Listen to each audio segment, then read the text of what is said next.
ok jërë ngeen jëf ñu ngi leen di nuyu bu baax amaat nañ mbégte bu yaatu dalal leen tey fii ci Talk to Eyeafrica TV tey ci àjjuma ji ni ki niñ koy defee rek àjjuma bu jot bu juróom ñett waxtu yu jotee rek ñu ànd fi ak gan goo xam ne dañuy waxtaan ak moom ci lu jëm ci mbir yu boppam waaye itam waxtaan ak moom ci tolluwaay réew mi ni ki niñ leen koy defal rek ci àjjuma bu jot Talk to Eyeafrica TV nga xam ne bokk na ci programme yi nga xam ne Eyeafrica TV daf leen koy jox mu bokk itam ci programme boo xam ne ni ngeen koy toppee jéggi na dayo lool moo waral itam saabu ne ñuy fexe di leen fi indi lay gan yoo xam ne dina doon gan yuy mën a wax ngeen dégg wala itam gan yoo xam ne di ngeen mën di jàngee ci moom tey nag suñu gan du kenn ku dul Hakeem Touray xam naa tur bi doon na lu ngeen miin loolu itam ci mbaalu jokko yi maanaam ci social media bi waaye itam mu doon Hakeem koo xam ne xëy na ñu ci bari bu ñu waxtaanee ak moom ay tey di ngeen xam ci bari ci moom mooy suñu gan ci Talk to Eyeafrica TV laata ñuy dugg ci laaj ak tontu yi wala ci waxtaan wi ñu bàyyi ko rek mu nuyoo ak yéen su ko defee nag ñu doog a sóobu ci waxtaan bi Hakeem am nañ mbégte bu baax dalal la tey fii ci Eyeafrica TV rawatina ci show bi di Talk to Eyeafrica. Thank you very much, Garmi, and thank you, Eyeafrica TV. And I'm saying good evening to all the beautiful followers and the beautiful viewers. Yeah. jaajëf moom mooy suñu gan tey moom nag dinañ waxtaan ak moom ci ponk yu bari ci biir réew mi waaye itam ci jëmmi boppam laata ñuy dugg nag ci yenn laaj yi xëy na yow mi seetaan di gis Hakeem xëy na ci Gala wala ci yeneen xeex yu moo xam ne mu ngi koy xeexal réewam dina la jaaxal wala di nga bëgg a xam kan mooy Hakeem tey monsieur Touré dañ lay laaj kan mooy Hakeem Touré comme xëy na nga wax ñu kan mooy Hakeem. Okay, thank you very much. I am Hakeem Touray, born in Gunjur and still living there. Yeah, basically those are the basic things about me. I'm a Gunjurian and I was born in Gunjur and still residing in Gunjur. Yeah, basically. That's Hakeem. Yeah, that's me, basically. So, mun na ñëw tey tamit ci mbiru Gala xam gis nañ xëy na Gambian against looted asset xëyul rek nekk Gala. But am na fu mbir yi ñëwee mooy ci Jammeh assets yi first protest it was about Jammeh's assets report bi nga xam ne di Republic def nañ ko mu génne lu bëree bëri mu tax yow bokkoon nga ci first groupe bi nga xam ne génnoon nañ pour protest bañ arrestoon leen lan moo trigger yow nga bokk ci because xëy na mën naa am yaa ngi doon xeexee ci feneen wala di def leneen di bind ci feneen bot lu mel ni protest ñu gis na first time nga génn comme wala protest ba nga mujj ci kaso lan moo motivate wala lan moo tax Hakeem mu jug génn protest. Yeah, that is right. Regarding the first protest, like every other Gambian, I am just always busy on my social media platform, writing and advocating for other stuff. But when this issue of that report came out, a lot of Gambians were angry though. A lot of people were mad, and so I saw a group of people that were organizing something that leads to the protest. Yeah. So I contacted them. I was not even contacted, but I contacted them that I'm gonna join you guys. But that was after they already submitted their request for a permit, say IGPB. Mandama called the current regional coordinator. No, national coordinator. I called him, yeah. That is the national coordinator. Manmako called. Manako, like, you guys should have at least contacted people. And he was like, no, this is just an emergency, so we just have to mobilize as fast as we can. So I was like, okay, on Thursday, which I believe it was on Thursday, on Thursday I'm gonna join you guys. So my reason of joining them is, I realized that we cannot always be on the phones and in the media talking about stuffs that are not gonna be solved. Sometimes you just have to take a step, a bold step I mean, against things that you deem that are not fit or are not good for your country. So you have to step out, voice out your concern to the relevant authorities out there. So I can say the love of my country, and also, I wanted to see a better Gambia than, what is currently happening or what has been happening. That is what motivates me to join that group of people that protested on that first day. Yeah. Okay. Ndax bi ngay bokk xam nga ne request nañ for a permit, but police yi dañ deny that permit, mooy leen permit, but ñoom dañu wax ne with permit without permit ñoom that protest dañ koy def but nga dem bokk ci protest boo xam ne comme nu ko gars yi waxee police because gis nga press release bi police génnoon mooy that protest was unlawful yes ndax tamit nga dem bokk ci protest boo xam ne dañu wax ne was unlawful nan la def ak tamit yow ndax try loo woon jéem a waxtaan ak ñoom pour ñu mun a am permit ak yu mel noonu wala yow moom da nga jàpp ne ñoom lu ñu def noonu ànd nga ci maanaam génn protest even though without a permit. Yeah, that is right. I knew that there was no permit given to the group. Yes. Yeah. So I was fully prepared, and I know the consequences of protesting without having a permit. But also, I think sometimes if we have to depend on, okay, we don't have a permit, so we cannot go out. If we have to depend on that, there are a lot of things that are going to be unresolved here. So I was fully prepared, with or without the permit. Like they said, I was fully in line with whatever that group said. On that first protest, I was fully prepared to step out with them, even without a permit. And I knew that, okay, if we are caught there, which eventually happened, we might face some consequences, which is okay for you to endure for your country. So I was fully prepared, to be honest. All right. Biñ leen jàppee ñu dugal leen ci kaso bi ci benn police station yi ngeen nekk fa ñu detain leen. Almost suma jumut dem na ba jege 3 days yoo xam ne yéen a ngi woon ci ñu ngi leen detain. Condition because of mosu ñoo gis yow nga explain wala nga bind sa Facebook wax yenn condition yi nga xam ne dund nga ko foofu ci biñ leen njëkkee jàpp doo xëy na bàyyi nañ leen ku nekk xëy na express na condition yu nga xam ne mi ngi doon naka la woon seen detention bi condition yi ngeen xam ne ni nga ko doon go through. Yeah, there is no comfortability in being detained at one place, I can say. If you detain a man at one place, there is no way he can be comfortable. It's not even possible. But yeah, I can say that it was not that bad at my end because we were taken to various police stations. We were 3 at Brikama, I don't know, Brikama Misira police station, which is me, Alhaji Mamadi Kurang, and Abdullah Tiba. First night. We spent one night there, and the second night was at anti-crime headquarters at Banjul here. But I can say at Brikama, the first night, it was okay because we slept comfortably and foods were coming. Gambians show solidarity. A lot of people came to see us there. During the night, the very first night that we got there, we started receiving guests. We started receiving visitors. You know, the whole station was full of people. You know, so it was not bad at Brikama, I can say. But when we were transferred to anti-crime here, the living condition there was terrible, to be honest. Because you have to do everything in one cell. Though the cell is big, the hall is big, but putting, I don't know, 8 men there and you expect them to be doing everything like Japa Juli, you know, them Chiwanagbi and every other thing, you have to do it all in one hall was terrible and unbearable. But then, it is for the country, so we endure it, Go. So that's why I would like you maybe to mix and blend, maybe Wolof, English, Mandinka. That's fine. So that okay, I can even speak Mandinka. That's not a problem. Yeah, you can just mix and blend. No that is fine with me, right? So that people watching here will be understanding, because this conversation will be a very great conversation. Okay, I know. no problem. All right. No Desatay, but I see that protest. Come like after the protest be.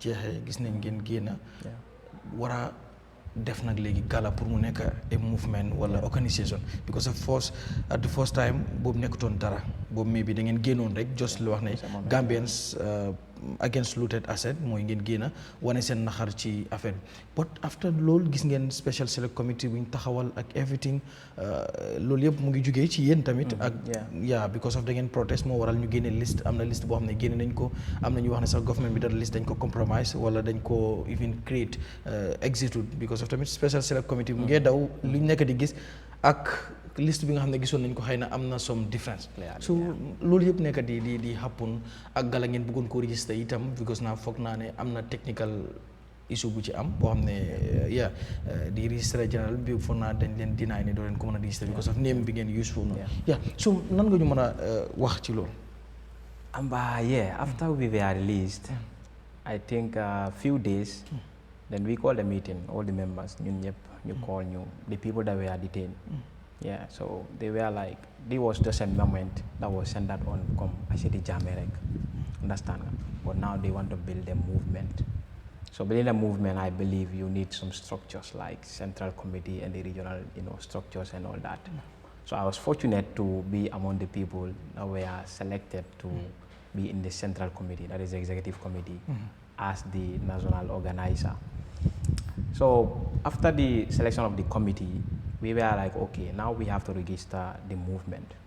And the secretary took it himself and started drafting the constitution of the movement to proceed to the AG chambers. But to our surprise, we were rejected. They said we cannot be registered because we bear the name Gambia. Yes. Yeah, we bear the name Gambians. It was so stressful, but then, registration bimom is not even an issue. Lolu cannot hold us back in everything or in anything that we have to do or we want to do. Registration is not a problem. We can still be a movement, a resident movement that would not even necessarily be registered. So we were like, the registration can be there, but our constitution can be there to guide us on things that we do and things that we should be doing. Yeah. Legi petition bi nga xamne jox ngeen ko because 23 July stage at ngeen another protest bo xamne permit was guaranteed manam permit was given jox nañ len permit bi te do amone ngeen touti ki ci date bi because 22 ngeen ko bëggon def maybe ngeen waxtaan gaay wax len ngeen def ko 23 because 22 July yeah it's a dark day yeah bi ngeen defé lol am petition bi ngeen joxe won ma doon gis ngeen ne time bi ngeen joxone government bi pour ñu wara respond wala pour ñu wara act ci those petitions 90 days la within 3 months yeah jox ngeen petition but ci biir petition bi ngeen joxe after government bi def na press conference mu invite leen yeen members of Gala am na tam lot of public backlashes yoo xam ne dañ ne woon ne da ngeen waroon a avoid wala boycott that press conference. So lan nga ñu mën a wax ci loolu after meeting attending the government press conference pour ñu respond seen petition bi léegi ban step la Gala di jël. Okay, thank you very much. I think li nga wax noonu dëgg la because I've seen so many people attacking Gala, especially the members that went to attend it. No, let me just say the entire movement, were criticized and blamed for honoring that invitation. But also, what I always say, that was not a negotiation. We didn't go to that press conference to have a negotiation with the government, no. We only went there to honor their invitation, to sit and listen to what they have to say about what we're giving them. ñu ñoo leen jot petition bi. So it is right, we deem it as right, okay, let's go and sit and hear what they have to say. And also the Minister of Information told Omar, our spokesperson, that they are preparing the written document. Everything that they said there will be handed over to Gala in written document. So once that time came, if we have that in hand, we will have a meeting and our response will be given to the government. And mind you, the petition that we are giving to the government was 5, I think, if I can remember, 5 or 4. But also that press conference was only addressing 2. That is the AKI and also the Russian oil scandal. Okay, now the issue of the National Sport Council, they didn't say anything yet. And also the National Assembly, nothing. Galga also were petitioned, but they replied Gala well before even the government organized a press conference. They said they urged us to wait till the local government commission inquiries exhaust. So that is what we're waiting for. So now we can say at least 2 responses. We got 2 responses for now, and we've not even decided on what we are going to do on those responses. We didn't tell anybody that petition respond that these people read at the press conference. We accepted everything they said. No, we have to have it in hand and assess it and know exactly what to do next. But we shouldn't be blamed for attending the press conference. Attending it has nothing to do with being in line. Yeah, because some of them don't want you cannot attend that press conference while some of your colleagues or your comrades ñu ngi leen charge because of mooy youth yi nga xam ne jàppoon nañ leen si ci bi ñu doon protest against pour seen décision bi wala waaw so ñu bari tamit loolu lañ doon ne da ngeen waroon pressure government bi pour ñu drop the charges. Okay, yeah, that is true, but looking at it, I think it is 2 different things. Okay. Yeah. Those were arrested and charged were protesting against Pura. Okay. These other petitions were given at least a month before this Pura protest came. Okay. So I think even when we were there at the press conference, questions were ways, okay? Gala was not even allowed to be asking questions. We had to request for at least one member of Gala to at least be given a chance to ask questions, okay? But I think blaming us for attending that press conference while our colleagues or our comrades are being charged by the state, I think it's unfair to us looking at it, because they're two different things. But for a time, strategy la government boom use because of I think ndax inform nañ leen 3 days or 4 days before ñu def press conference. Yeah, so lu tax ñu def ko that time the timing also foo xam ne xëy na dëkk bi mu ngi xawoon jaxasoo ñu ngi jàpp ay use ndax government dañ nekkoon di play their game pour jéem a xool nuñ def yaa est-ce que du yéen tamit yéen a waroon a xool the timing maybe ne leen ok right now ñun mënuñoo respond to any press conference because tamit mënu leen jàpp wala charge suñu ay comrades ba pare bëgguñoo woo waxtaan even though bu fekkee ne it is not the same. Okay, Gambia, like I said, we petitioned the government and we gave them 90 days, which is 3 months. And that is elapsing next month, October, end of October. Yeah.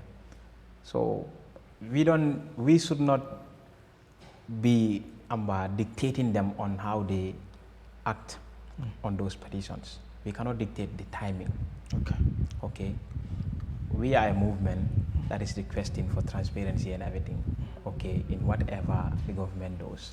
So I think it will be unfair and it will be so immature of us to say, okay, you guys wanted to give us a response, but we don't need a response now. We want it later. It will not be okay. To me, that is how I see it. It will not be okay to tell them, okay, you guys wanted to give us a response on the petition that we gave you like a month or so. But right now, we are not open to that negotiation, or we are not open to that conversation now. Our focus should be on this other one. Our focus is still on this other one. Our focus is on the Pura protest. The comrades that were charged, we are still focusing on them. In fact, our guys had a press conference today. Yeah, and it's regarding that. Okay, so ñu ñëw kon si mbiri Pura mooy bi nga xamee ni set nañ that price floor.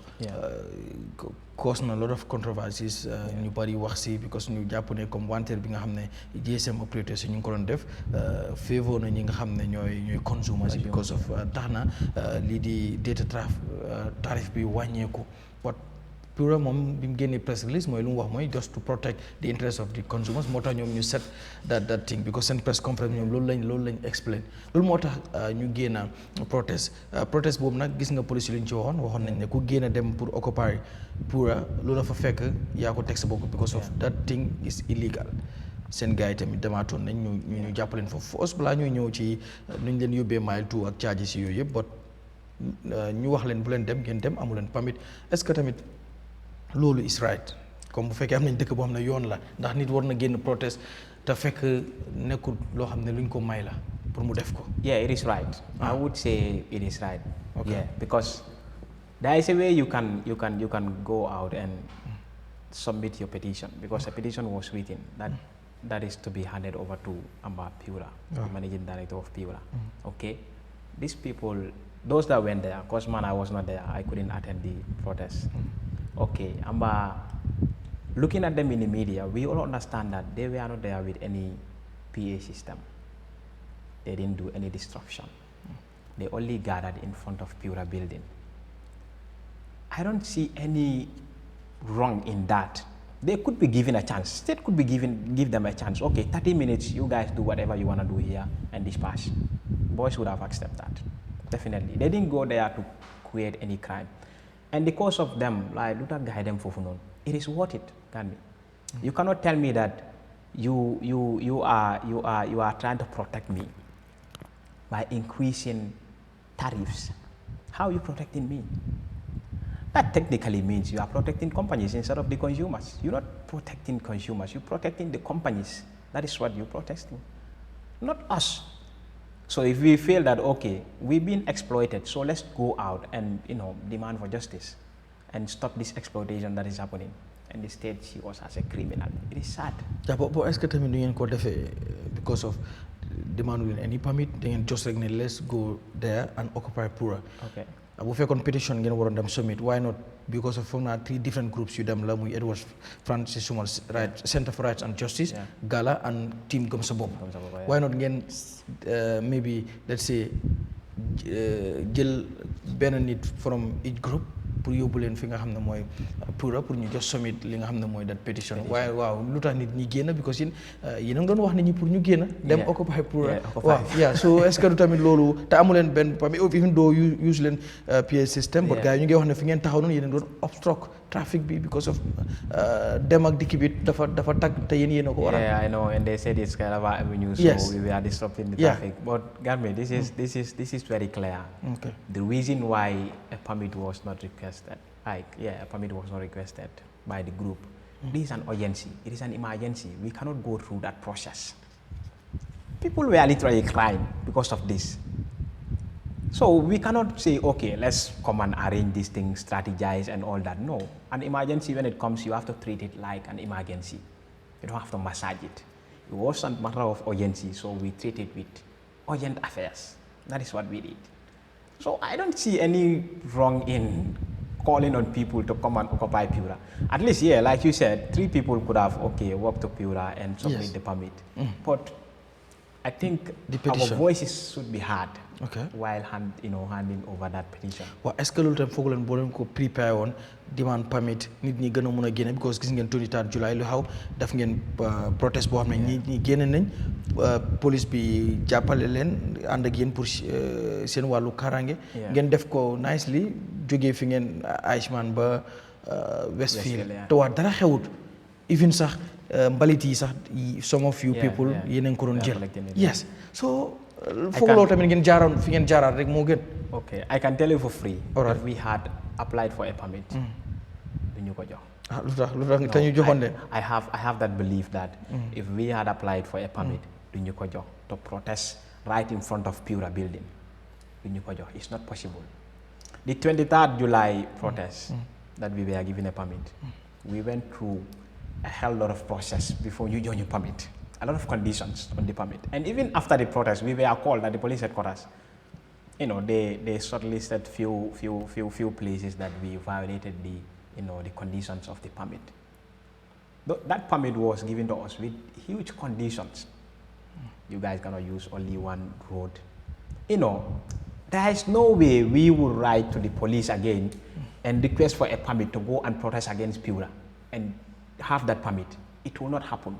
Yeah, for a lot police am not right bu fekkee da ngeen bëgg a protest from a particular place. ñoom ñu war a xool foofu ba xam ndax foofu security wise ndax mun ngeen fa dem ak yooyu noonu ñoom mun nañ ko déterminer bu fekkee mun leen fa dem ñu wax leen ne ok foofu du mën a ne ngeen seet feneen est-ce que boo leen demandoon permit tamit mais bu ñu leen waxu doo leen protest Pura pour Pura dégg leen I think it's not just necessary rek ne foofu rek ngeen war a dem mun ngeen koo defee feneen te du okay, that is why I told you suñu apply on permit they're not gonna give it to us because our request is gonna be like we want to protest right in front of the building of Pura. Then you are dictating. No.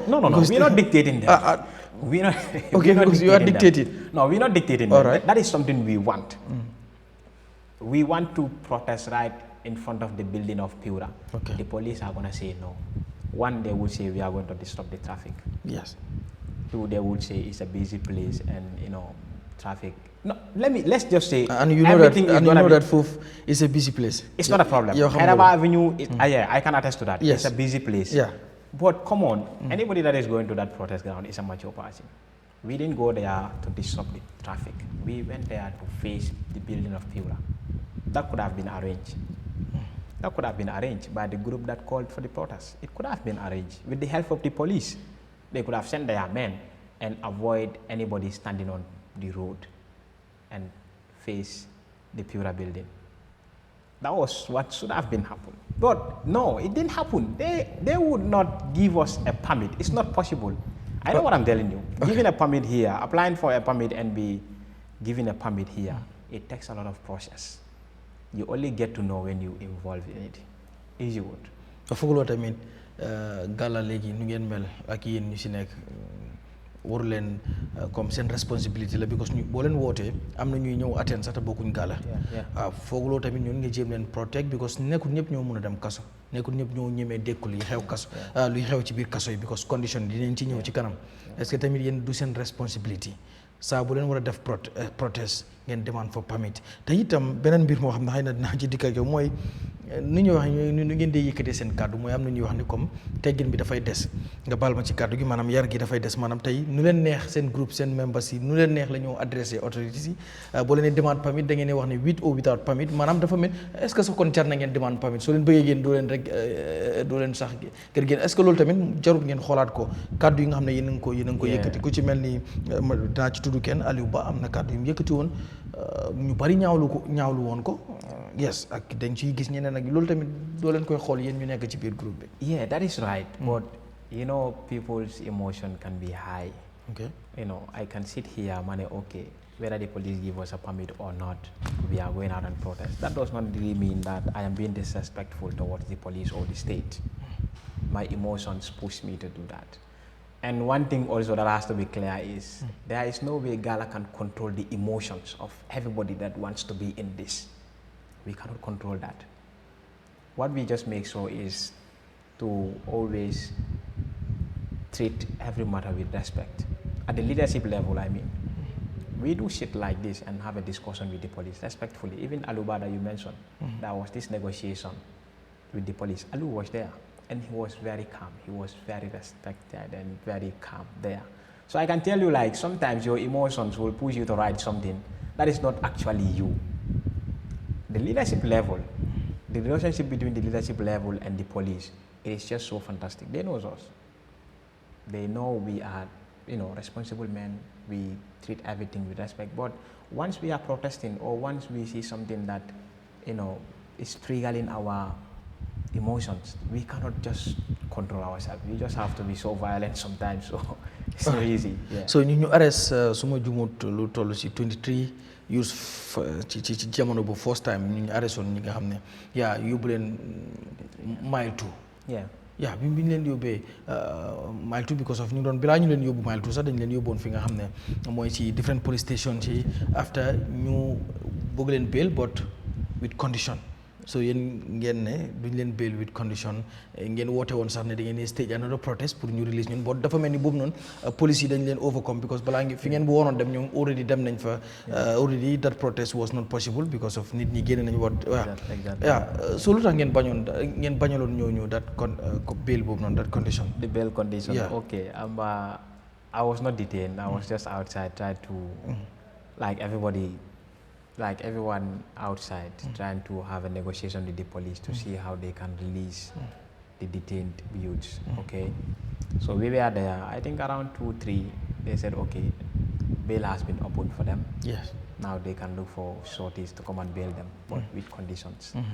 So when we went to the various police stations, I think 4 police stations, to inform them that okay, bail has been opened for you guys, they said they're not gonna accept a bail that comes with conditions. They want to be released unconditionally.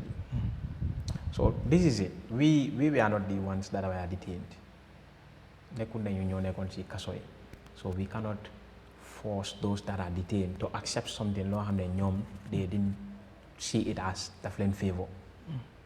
So we couldn't force them. When they said they're not going to accept the bail that comes with a condition, all they want to accept or will accept is bail that comes with no condition, to be released unconditionally. Come the first time when we were captured, we were released unconditionally. That is the same way that this other ones too want, but things change and the police refused them. We didn't release unconditionally.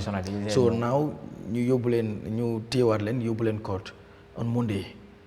That Monday biñ demee ñu bari tiit tamit because of réew mi ñu bari tiitoon ne and then magistrate bi mu ñëwee mu decide ne dañ leen remand ñu yóbbu leen mile 2 so that decision tamit nan ngeen ko dundee because seen gala moom yeneen doon prepare but dafa mel ni this time moom government bi daf leen préparé woon maanaam dafa prepare woon very well pour loo leen di jéem a def rek ñu counter ko because of there is a lot of protest yoo xam ne yeneen ko doon bëgg a defaat just pour gis ne release nañ gars yi but yooyu yëpp dafa fail.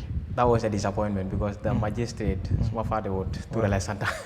Yeah, wow, Touray Santa. So I think just like what people said, I think he's the first magistrate to send people straight to, or to remand people at mile 2 for protesting peacefully without even causing any disruption. Okay, it was a total disappointment. Nobody expected that. Coming outside, we were hoping that, okay, when we get to court, boys are gonna get a court bail. Okay. Everybody was prepared to accept the court bail instead of the police bail that comes with conditions. But when we got to court bail with the condition, I'm not conditioned, okay. Of course, I'm not conditioned. It comes with condition, but a bit different from the police, one. Okay. So, but we were ready to accept the bail, the court conditions instead of the police. But when we got to the court, things change. Wow. Yeah. From there lan la Gala bëggoon def instantly comme bi nga gisee ne rek remand because of ñu ngi follow di gis tamit some of your reaction ci social media bi. Yeah, it was clear because when we get there we were like we came here to pressure these people to release our boys on bail. So we had two options there, that is they must be released or we resist. So resistance bobu more cause all that job. And you resisted, but we resisted. Police dañ leen over. We resisted, and a lot of things happened. More everywhere. people got arrested on that very way. I think. 42. 21 people got plus arrested. 23. And 21 plus 42. 23 was 44 youths. Yeah, 44. Were captured. Yeah. So, est-ce que yéen tamit bi ngeen toogee bokku leen woon yéen si ñu arrest ngeen toog seen kër yi wala foo leen mën a woon toog. toogu leen ba mu yàgg seen xel yi ne to be honest lii waruñ ko woon a def maanaam li ngeen def because of jàpp wax nañ dañ leen di yóbbu mile 2 ngeen obstruct truck bi wala van bi nga xam ne moo doon transport those boys pour yóbbu leen fi nga xam ne mooy mile 2 ngeen obstruct loolu ba li xew-xew lan ngeen fogoon ne doo leen àgg foofu wala fogoon ngeen ne itam yes at the end lan moo ñëw si seen xel yi because ay nit kese ngeen. I know comme li nga bëgg a wax mooy we regret our actions. Lii waruñu ko def, like we shouldn't have done what we did. Very good. But no, we didn't regret any of those actions that happened at the court. We didn't regret. dafa xew yëpp ba ñu sànni tear gas ak maire boo xam ne yoonam nekkul si. Nothing was regretted by us. mu sonn si ba ñu yóbbu Nothing was regretted by us. The only thing that affects us was more people were getting arrested and we were getting weak. Because the more people you arrest, the weaker we get. Est-ce que loolu tax moo dem ba mu yàgg sax ngeen naan ndox bu sedd maanaam ngeen calm. No, because dama dem ba mu yàgg gis naa ngeen bind ne léegi nañ kii jéem a xoolaat nag lan lañ war a defaat the next. Okay, the reason why we stayed calm was we cannot afford for more youths to be arrested because the following day if we call for another protest, more people are going to be arrested. And this is the fact. Anytime you arrest or detain even at least 5 youths from us, it affects us a lot. It costs us a lot of time, resources, everything. Kon Mr. Touray, loolu yëpp boo ko xamee nga xam ne anytime you arrest people from your group moo xam 2 la 3 la wala 4 ba 5 daf leen di affect si yu bari. foog loo kon tamit ngeen gën a taxaw ci ne boo leen waree protest ngeen def ko ci yoon boo xam ne kenn du leen arrest because of 23rd July kenn arrestul leen. And people were very happy gis ni ngeen protester ak nu ngeen keep that place very clean. Yes. That is true. But it's not possible for us to be applying a permit every time and be given a permit. Loi moo ko wax. Waaw, loi moo ko wax. Saa boo bëggee protest. Loi moo ko wax. If you want to protest and you're using a PA system and all that, you apply for a permit. Yes. But there are other means of protesting. Like if you feel applying for a permit, it's gonna take a process. Like emergency, like I said, some things came as an emergency. You treat them with emergency. You don't need to apply a permit. Though you should apply a permit if you wanna plan for a protest. But this one was not even planned. This one was not even planned. So we cannot be here applying for a permit all the time to avoid being arrested. No. Like, this is the truth. Anytime we leave in our home to go and protest, I prepare myself to be arrested all the time. Like, so I will be like, okay, I'm leaving here, but I'm not sure if I come back. I don't prepare for that, especially that day at the court. I was fully prepared to be arrested because I cannot just take it, standing and watching those boys being taken to Mile 2. So that moment bi ngeen doon sànni xeer wala bu doon gars yi di sànni xeer police yi loolu bi nga gis nga image yoon. Yeah. Dafa naa you were present. I was there. So ndax loolu lu jaadu la. No, we started throwing stones when the police threw tear gas. Because da ngeen leen obstruct. No, we did no obstruction happened. Because yéen a ngi taxaw si kanam. We are just standing. Yes. Yeah. So they threw a tear vehicle gas. cannot move. No, police ñoo njëkk a sànni tear gas. Yeah, because of yéen a ngi taxaw and the vehicle cannot move. That is it. We were resisting. That was resistance. But I think that resistance was not lawful. Because the resistance always do nekk loo xam ne dafa lawful. It was not lawful. Yes. That is true. So why you did that? Resist. Waaw lu tax ngeen def loolu. Love of the country. I know, but yeah, est-ce que doo leen jàngal nit ñi maybe the future generation how to love your country. But for now, after love your country, dafa start to be very lawful. We are lawful. Yes. Just like Gala said, we are lawful and we are legal. We are not doing anything that is unlawful. Voilà, yéen a ngi obstruct van boo xam ne mu ngi yëpp ay nit pour yóbbu leen Mile 2 ngeen obstruct ko ne du dem. They were planning to take them to Mile 2 unlawfully. That was so unnecessary. You cannot tell me that. But okay, magistrate, it is a court order. La magistrate moo joxe that order. The magistrate's decision. I think police ñoom dañ doon so implement. Unnecessary. Okay. The decision of the magistrate was so unnecessary. So we were like the so loolu mu cause a whole chaos foofu noonu ñu bari am maire gis nga images xam naa. You cannot. seetaanaat nga mi what images. happened out there? Gala or any youth out there should not be blamed. The blame should be on the police and the magistrate. Why? How and why? Okay. The thing is, I think that matters, could have been treated nicely. It could have been treated nicely when we get to the court. Grant them bail. But no, these people cooked this. Why that decision was not taken by the police? No. Like I said, yes. The police will be blamed for throwing tear gas. Yeah, because of the court obstruct. will be blamed for demanding the boys. Yeah, but police yéen a leen obstruct ne doo leen dem. So we were not holding any weapon against the police. We were not doing anything. No, saga sadefunko. We were just standing outside chanting, singing and all that. We were just standing. I'm not you talk on Sasisuf. People like Kadi were sitting, on the ground. Why do you have to throw tear gas on those citizens? Why? Léegi tam yéen lu tax mënu leen may police ñu yóbbu leen ngeen def li ngeen war a def. We cannot watch that happen. But eventually that happened? No, it happened through violence. It happened through violence. People were affected outside, but even the police were affected. Even the police were affected because, I saw people, throwing stone on their windscreen. And I'm not motor police you affect on Fubusa. We have few vehicles of the police that were affected. So like I said, they should be blamed, but not youths that were trying to resist. They could have treated this matter with fairness. That would have avoided all this thing that happened. All right. Condition yi nekkee woon Mile 2, some of your comrades ñu ngi ko nettali xam naa du ñàkk gis nga ko images yi nga xam ne ñu ngi ko doon wane foofu di wane Mile 2 nu mel yu ci bare ñu dund ko foofu noonu yow nan nga gisee ndax because ñu bari ñu ngi jàpp ne 2016 bi fi Jammeh jógee lu ñu jàppoon rek mooy président Barrow am na lot of promise yoo xam ne defoon na ko with the coalition government ak moom ba tey ci mu nekk but ñu ne 8 to 9 years léegi dara amul si so that condition yu gars yi doon dund foofu noonu ñu nettali la ko wala yow mii doon dem doon seeti nga gis ko. Like I couldn't even visit them at Mile 2, unfortunately. You don't go. Yeah, them go on for. But what I know is when they came out and they were explaining, I get to understand how Mile 2 was. Because left to me alone, I was like, okay, I think Mile 2 is even more comfortable than these police stations. Because the condition of some of these police stations were terrible. But going to Mile 2, I was like, okay, maybe the condition at Mile 2 would have been better for them than being in the police stations, 8 or 9 youths in one cell. I go to police station, I wrote about that.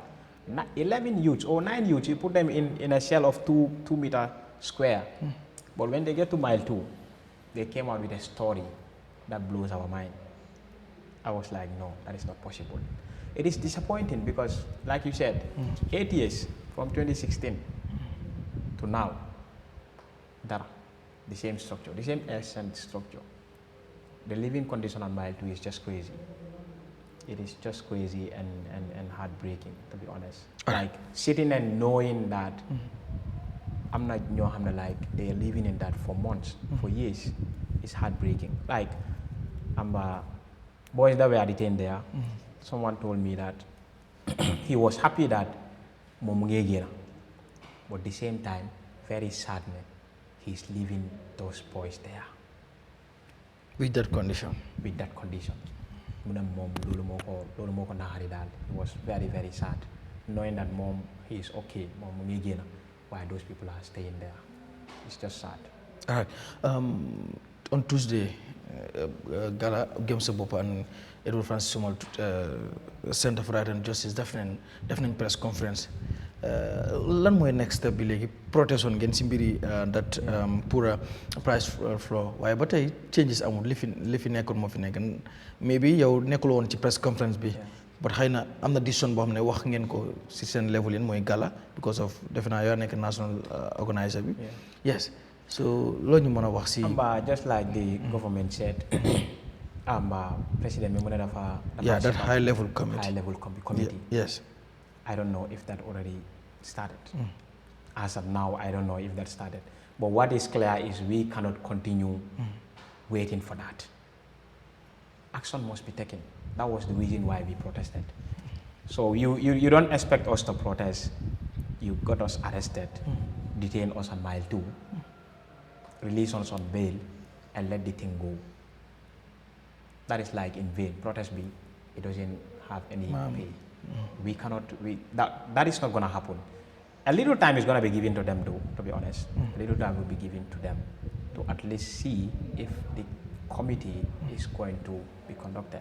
If it doesn't happen, another protest will happen. And different protest. Why but maybe in a different way. Okay, maybe again would petition. That's why I said in a different way. Yeah, because of government commence the understands and tactics.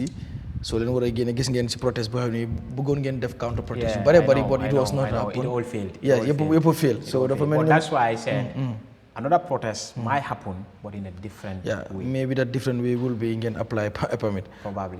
Permit. Okay. Send nationwide Toby kind of start because given in some of your people, including you, them again, and then kind of start lan moy sabab bi manam objective bi lan ngeen bëgg ci mbir mi. Yeah, I think me and two other members went for advanced trip. Wow.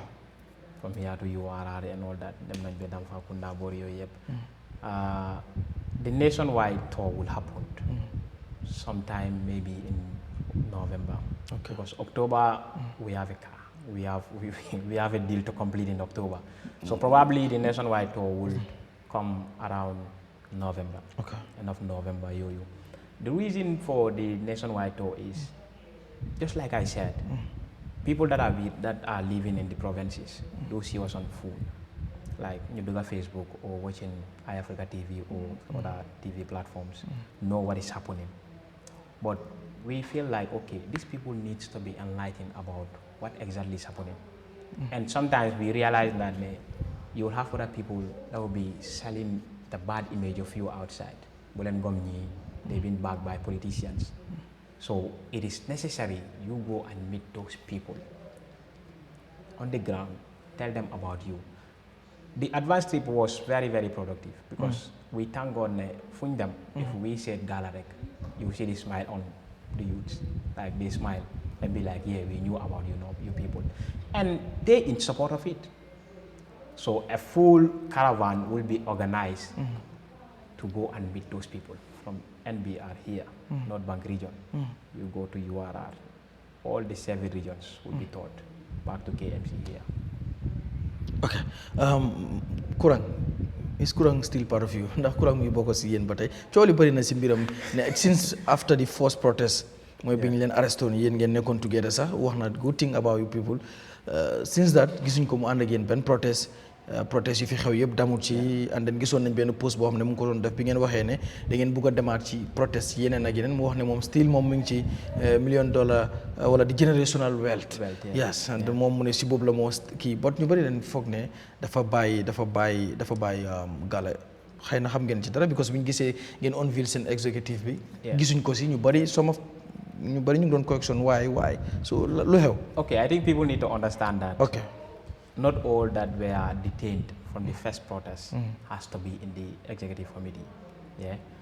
Kurang not being in the executive committee does not mean he's not Gala or him not coming out to protest with us. I think Kurang is still Gala, like he's still our member because he's focusing on something. He's still one of your members. He's still our member. Never could protest. No, you don't need to come out and be protesting along with us to be a member. Kurang is focusing on something that leads to our arrest. Silan la focus. What? Silan la nek di focus. On the Jammeh asset. That is where Kurang wants to dedicate his attention and everything on, which is fine. He can be focused on that. Inform na len ko personally ko mu ñew Gala ne len okay, you know what, so man dama ñew focus fi, so yeen focus len ci li ak li ndax mo wax ne wala yeen da ngeen nek di rafetal affaire bi ni rek. No. Okay. We not try to beautify it. The thing is, if Kurang was a member of like a central committee member, that would have been necessary to inform you. Then lu tax mom bokut ci because of tamit nak lo len munti wax mbiru Jammeh assets. Gala bu ñewé Republic Kurang tamit yaga wax ndax ci report bi gis waaw. So how comes ngeen set up executive opera without Kurang da ngeen ko approach mu ne mom bokut wala am na lu xew lo xamne bëggu leen ko wax nit ñi public te dafa foog ne Gala when people are fighting for transparency loolu dafa war a start ci yéen because of amoon na benn affaire bu ma gisoon ngeen binaa I love it mooy fi nga ne charity begins at home. Okay, so what happened? Tell us, people want to know. I don't think there is anything that the public is not knowing about that. Okay. Because I was not informed that I am going to be in the central committee. I was not informed. So I just see myself. Can more could decide, Lord? Yes, because no, it was a fair selection. Okay. It was a fair selection. It's not everybody that has to be in there.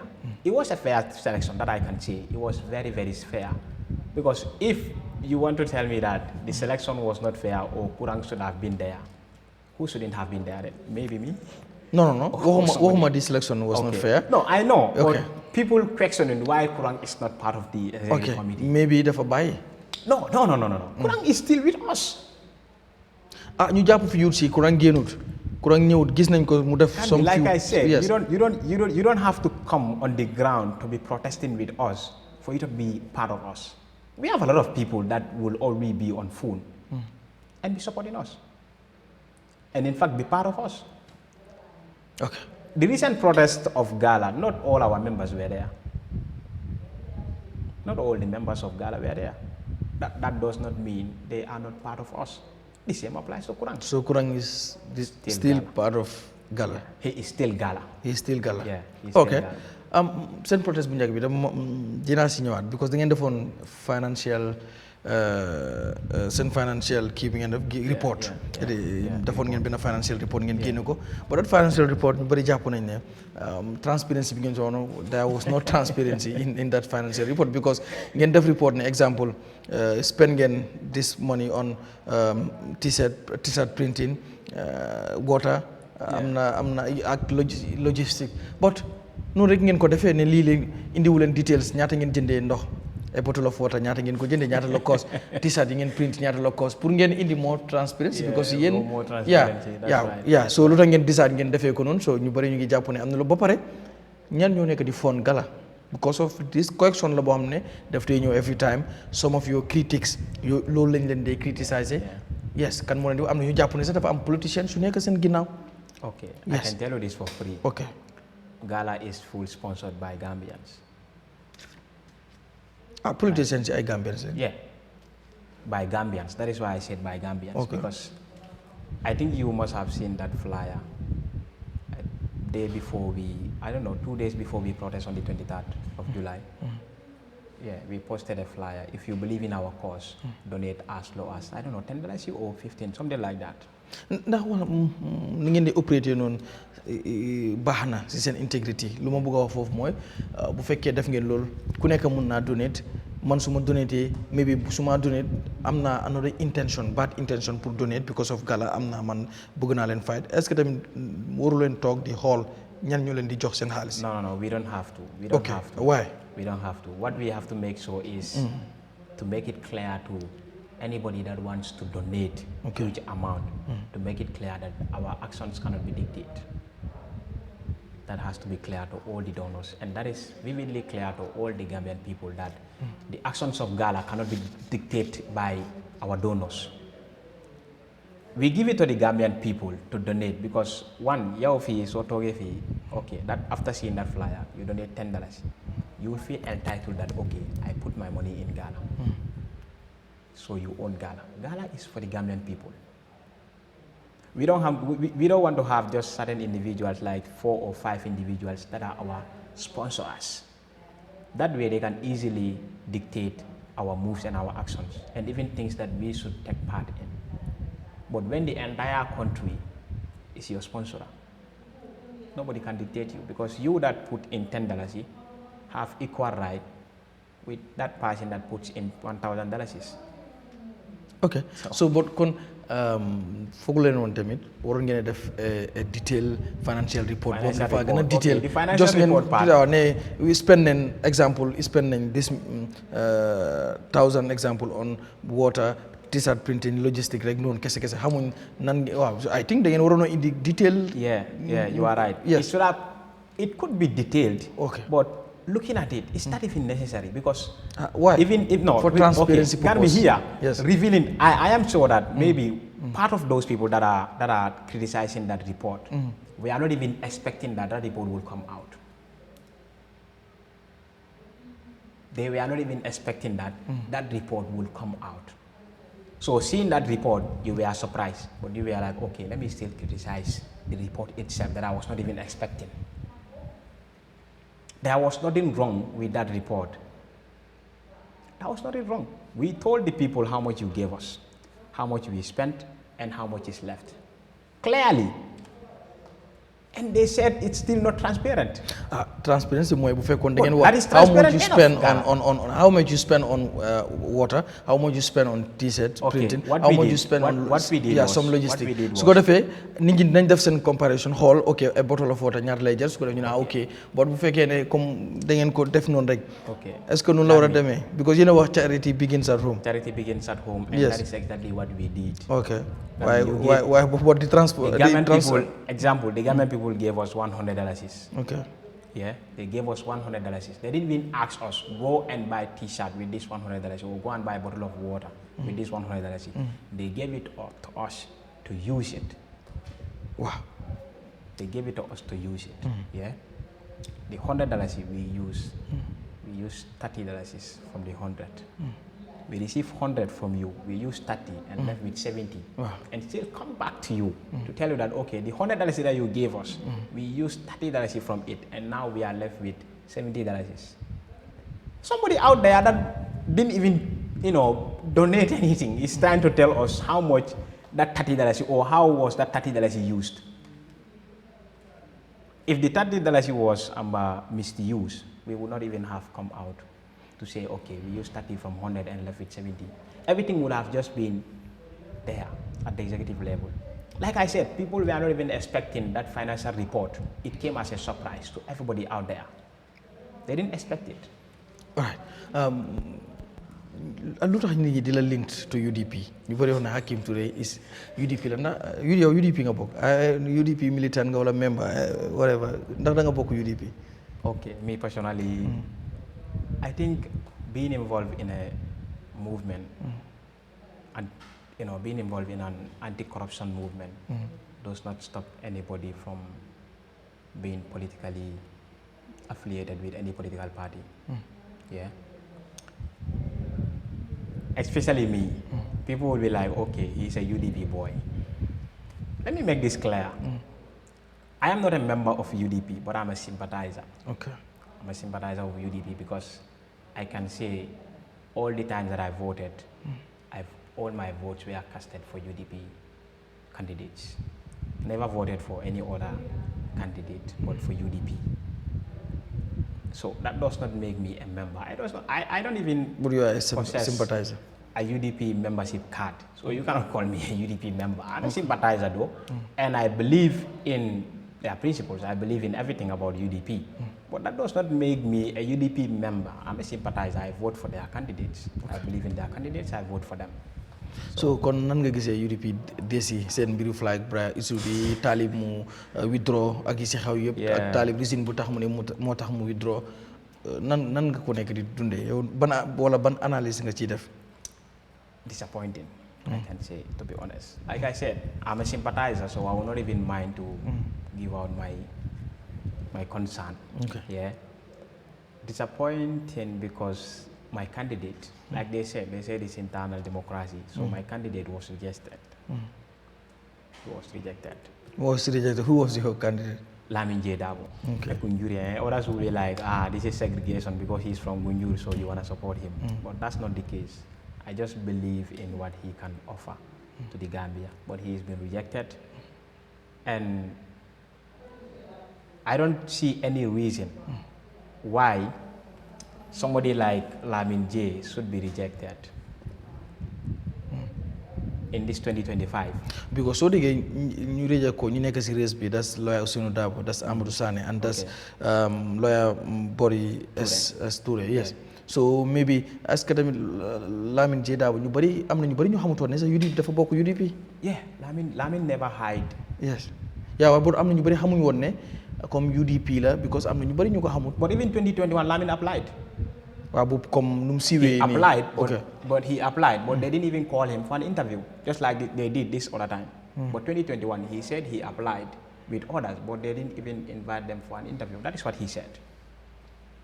So a lot of people know that Lamin, I can say Gambians know that Lamin is UDP. When you say Lamin J Darboe, you know that he is a member of UDP. But ndax mu ngi def yoo xam ne comme grassroots networking bi di dem ci meeting ci di attend di wax pour nit ñi gën koo mën a xam. I got that. Yes. Maybe others would have said that is the reason why he was rejected. But Gambi, let's be honest here. 2016, when the UDP brought in Barrow, I don't know him. I don't know him from anywhere. But they make people know Barrow. The same stuff happened to Lamin. They cannot say that, okay, Lamin, was not lucky to be selected because he was not participating in the grassroots politics. He does not attend rallies. He does not attend UDP meetings or other stuff. While you gave us somebody that people that are even in Combo South don't even know him. In 2016. Mooy Barrow. UDP dañu wax ne loolu mistake la. Maybe they don't want to repeat that mistake. That was a mistake. Yeah, ñoom loolu lañ nekk di wax. So that is why they don't want to repeat that mistake. Okay. Like probably saying that giving Barrow to the Gambian people is a mistake would not have been mentioned if what happened didn't happen between them and Barrow. We all know the message of saying, okay, Barrow is a mistake came around sometime after 2019. But from 2016 to 2018 to early 2019, he was not a mistake. Yeah, maybe Barrow wanul leen comme lim leen wan ba gaay tax ne ba gaay gis ko. So anyway, mbiru Talib tamit mu withdraw. Yow noo gisee loolu because ñu bari jàpp nañ yow situation boobu noo ko analyser. Mu apply toog ba mu yàgg génn ne moo waxoon ne like dafa bëgg a honor kàddoom because moo waxoon ne su Darboe apply apply na after mu dem toog ak Ousainou Darboe Ousainou xamal ko ne moom dafa bëgg a flag bi moom mu wax ne withdraw na ba pare resign si position bi ma amoon ci biir parti bi. Okay, I think mbiri Talib, personally I don't say anything about it. I think there was this time that must start debating about him, but that was well before this flag bearership issue start. Yeah, that was when people were trying to push his candidacy for UDP to choose him. So he distanced himself from those people that were pushing that. But what I said was, his complete continuous mutism, around that. People were pushing you to lead the UDP, but you were keeping quiet. You didn't say anything. You didn't ask them to stop. Man, for blame. But him applying, he has all the right to apply. Being a member of the UDP, and in fact, somebody with a position in your executive committee, the organizing secretary has the right to apply. Maybe the reason why he withdrew his application would be some of the external challenges and insults that were coming towards him, which is so unfortunate, to be honest, because it's just unfair. Not supporting somebody, because from the onset when Lamin applied, I said outright he's my candidate, but that never pushed me to insult Talib or insult anybody else. The right that Lamin have to apply and the right that Ousseynou have to apply, that is the same right that Talib have to apply. You cannot just choose Talib alone to be insulting him because he applied. Est-ce que nekku tamit Talib moo waxoon ne su Darboe apply du ma apply gars yi gis ne kon dafa nekk di war Ousseynou Darboe, so est-ce que du loolu moo tax ñu single out ko among those 11 applicants? Okay, this is politics. Though in the among the 11 applicants, he was the only one who said, if Darboe applied, I'm not gonna apply. Yes. So maybe that others see that as betray Darboe. Yeah, betray Darboe. But this is politics. We don't know why Talib said that before. But the fact is, he said it. He said, if Darboe applies, I am not going to apply. But later he came and applied. But we don't know. But him saying that, but that does not mean he should not apply because Momo Waholo. Okay.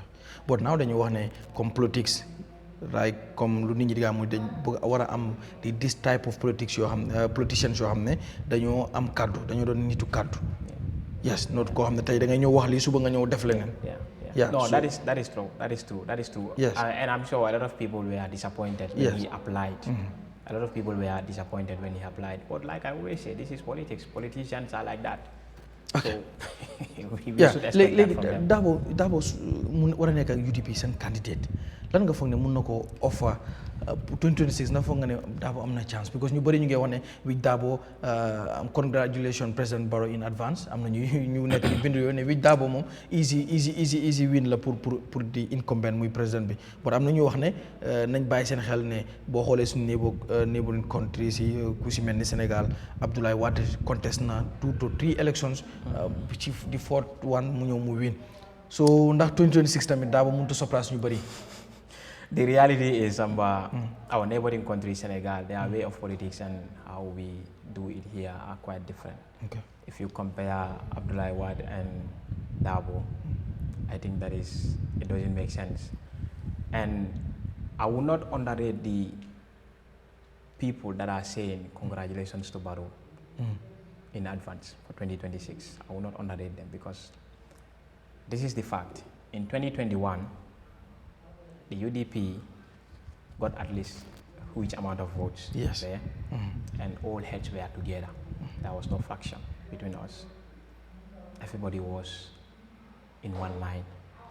But looking at this 2025 going into 2026, a lot of people are saying they resign from UDP. A lot of people are saying because of how they treated Talib, I am also not going to vote for them. So maybe those that are saying congratulations to Barrow for 2026. That is the belief they have. If you couldn't win Barrow in 2021, even being together, how then can you win him in 2026 that you have a lot of branches, others left, others are there but not completely there or not fully there with you? I don't think there is much chance, to be honest. That is my belief too. I will not give Barrow my throne to say congratulations to Barrow because he's never my option. Okay. But then, we need to work. Yeah. So no gisee Talib am na ñuy wax ne ndax dafa war a bokk ci elections yi as an independent candidate wala mu fexe coalition am kum join wala mu xaar pour 2031 mu prepare himself. My opinion on that. Your local advice. My opinion on that would be let him not contest. Right now. Let him wait for 2031. So léegi yow lan ko advice pour mu def bu contestul mu endorse keneen wala mu toog. Mun naa endorse keneen because Talib is openly a politician. So he can add his voice to somebody else. Even Ousseynou, he can endorse Ousseynou. Ndax foog nga loolu. No, he resigned from his position. Yes. But he never said he is not UDP. Ndax next step bi du loolu. I will resign from even being member of UDP. Until then, what I can say is unless he comes out and say he is no more a member of UDP. Okay. But if he is still UDP, he can even endorse Hussein. That's okay. That's political maturity. He can do that. So waxtu bi jeex na tag mobile nga tàggoo xam naa du ñàkk nga bëgg a nuyu sa waa Gunjur ndax xam naa Gunjur moom sa xol bi la nekk loolu you can do that in Mandinka. Okay, abaraka bake. Yes. Comme ya fa ñame rek Gunjuro be jusolo kono. So yeah, mbe mo be kontonna Gunjuron call and Gambia at large, but Gambia no be kontonna and you yourself and yeah. That's it. But lii su ma la ko laajut jeexal nañ and then I think I'm very ñu baal ma xam naa dañu ne gis kii woon mooy am na benn controverse bu ñëwoon sa digganteeg Sanyang Health Center mooy bi président bi doon ñëw foofu noonu ñu gis ne yow nga ne yaa ngi woon foofu pour gis nga lu fa xew gars yi génn taxaw di tertu président bi wala di seetaan convoy président bi waaw. So lan moo xewoon foofu noonu. You are right. I think he came there to inaugurate mooy that sport, sports construction. Yeah, that's right. So I went to the Sanyang Health Center. I was there. The arrival of the president. No si yep gainer. No si yep gainer. Nobody was there to attend to patients. No si yep gainer. Like I took a picture of them, which maybe I shouldn't have done, but that was just to show the people that what I'm saying is actually true. Okay, ñoom taxaw outside the welcome president bi, leaving their patients unattended. I feel like that was very wrong. So I was there. I wanted to at least say something to them, but I didn't because somebody else was at the clinic there. And there is this lady, she's a nurse. She started, acting rude on that particular patient simply because patient would have then question on what they did. So I was like, okay, man, I'm not gonna say anything, but I'm gonna publish this for the people to know how you people are treating patients here. So I did that, and I don't know how they call it there. I don't know, IPRO or something. He came to my comment section and started debunking what I said. He said it is not true. So I was mad. Everything that I said on that post actually happened, but the IPRO said it is not true because Mom, he was there.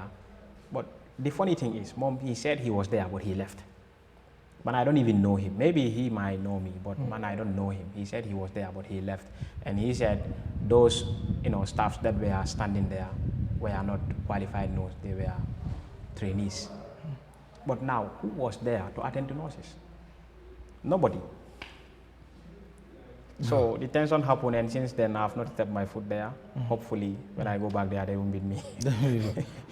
Thank you so much for your time, Hakeem. Appreciate nañ ko trop mu ngi doon mbokk yi gërëm leen bu baax tey itam ci àjjuma ji suñu gan moo nekkoon Hakeem Touray doon national organizer bu Gala moo doon suñu gan waxtaan nañoo moom ci ponk yu bari dig leen daje rek àjjuma bële di ñëw ak beneen gan di gërëm tamit suñ technical team bu may àndal si liggéey bi bu Seydi Kanté Khadija Si Basiri ñoom ñëpp di leen gërëm bu baax yéen itam ñu dig leen daje àjjuma bële di ñëw bu ci yàlla andee jaa ngeen jëf mbokk yi